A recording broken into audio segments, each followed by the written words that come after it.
राज्यामध्ये झेडपी आधी महापालिका निवडणुका होण्याची शक्यता। अनेक झेडपींमध्ये आरक्षण मर्यादा ओलांडल्यामुळे महापालिकेबाबत चाचपणी। पुढील आठवड्याभरात निवडणूक कार्यक्रम जाहीर होण्याची शक्यता।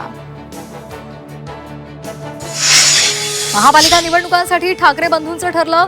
5 महापालिकांमध्ये ठाकरे बंधूंची युती होणार। गुरुवारी झालेल्या बैठकीमध्ये युतीवर शिक्कामोर्तब।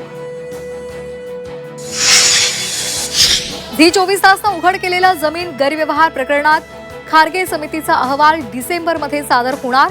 6 डिसेंबर आधी अहवाल सादर होणार असल्याची माहिती। पुणे जमीन गैरव्यवहार प्रकरणामध्ये समन्स देऊन सुद्धा शीतल तेजवानी चौकशीला गैरहजर। बाजू मांडण्यासाठी पुन्हा संधी मिळण्याची शक्यता कमी। झी 24 तासनं उघड केला होता गैरव्यवहार। मसाजोगचे सरपंच संतोष देशमुख यांच्या हत्येला 1 वर्ष पूर्ण। मुख्य आरोपी कृष्णा आंधळे अद्यापही फरार। सरपंच देशमुखांना न्याय कधी मिळणार, मसाजोग वासियांचा सवाल। पुण्यामधील कुख्यात गुंड गजा मारणेला विशेष मकोका कोर्टाकडून जामीन मंजूर। मारहाण प्रकरणात मारणेला अटकेत। 11 जहाल नक्षलवाद्यांचं गोंदिया पोलिसांसमोर आत्मसमर्पण। सर्व नक्षलवादी एमएमसी झोनचे। मोठा शस्त्रसाठाही जप्त।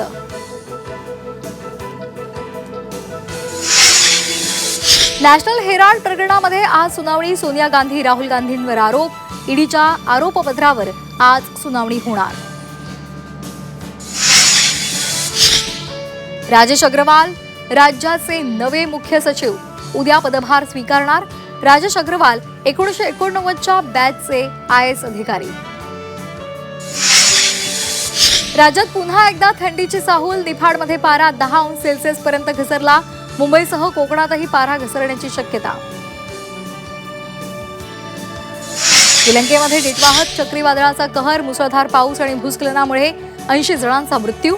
अनेक जण बेपत्ता, तर चक्रीवादळ भारताच्या दिशेनं सरकत असल्यामुळे धोका वाढला।